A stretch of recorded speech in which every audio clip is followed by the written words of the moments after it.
Bom dia, amada Igreja do Senhor. Nessa manhã eu quero trazer uma palavra de fé, de encorajamento, uma palavra de esperança ao seu coração.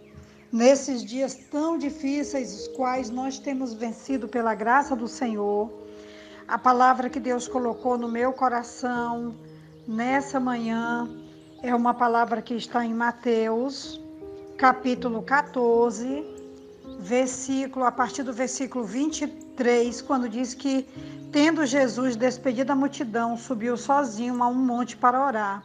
Ao anoitecer, ele estava ali sozinho, mas o barco já estava a considerável distância da terra, fustigado pelas ondas, porque o vento soprava contra ele. À alta madrugada, Jesus dirigiu-se a eles andando sobre o mar. Quando o viram andando sobre o mar, ficaram aterrorizados e disseram: "É um fantasma", e gritaram de medo.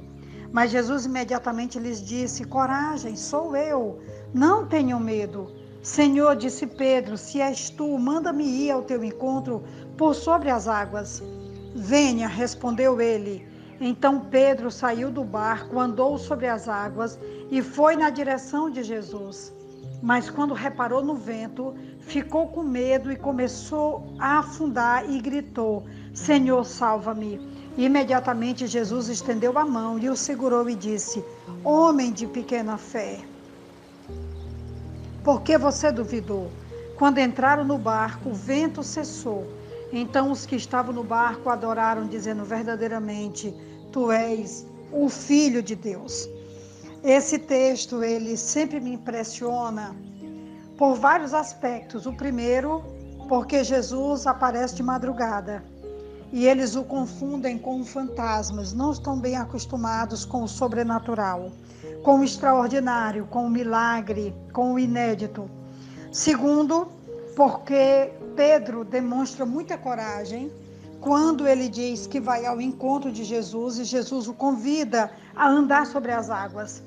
Então eu quero destacar isso. É possível, sim, andarmos sobre as águas com Jesus.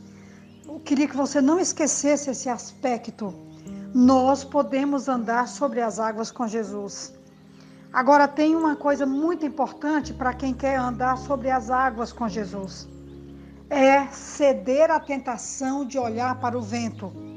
Porque Pedro estava andando bem, ele conseguiu andar bem. Enquanto ele olhava para Jesus, ele estava mantendo os olhos em Jesus, ele caminhava fixamente olhando para Jesus e ele não afundou. Mas num relance, no momento, ele sentiu-se atraído e ele começou a olhar para as ondas, para o vento, possivelmente para a profundidade das águas e também para a situação que ele estava vivendo, uma situação inédita. E aí ele começou a afundar. E nessa manhã eu quero lhe dizer: mantenha os olhos em Jesus.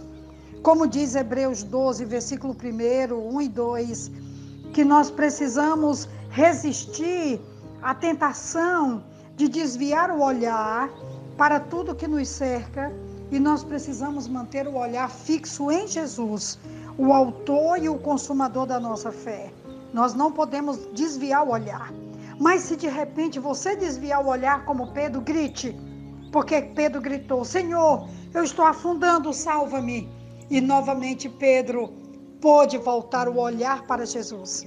Se nessa manhã, se nesse dia, as muitas notícias, ou a aflição da família, ou tudo que nos cerca, já desviou o nosso olhar de Jesus, e estamos afundando na mágoa, na tribulação, na tristeza, na incerteza, na dor, no medo, no pânico, nós precisamos voltar o nosso olhar para Jesus e nos agarrar com Ele e pedir como Pedro fez: "Senhor, salva-me." E novamente receber das mãos de Jesus a certeza, a convicção, a esperança e a firmeza, porque Jesus segurou Pedro novamente, o salvou e o conduziu a uma caminhada ainda mais firme, ainda mais segura, ainda mais madura. É o que eu te desejo nessa manhã. Não desvie o olhar. Mantenha o olhar em Jesus. Mas se de repente você desviar o olhar, grite, pode gritar que Jesus ainda é o mesmo ontem, hoje e para sempre. Ele vai nos salvar. Aqui quem vos fala é a pastora Betinha, da Igreja Batista Esperança. E essa é, pois, a nossa contribuição. Em nome de Jesus, amém.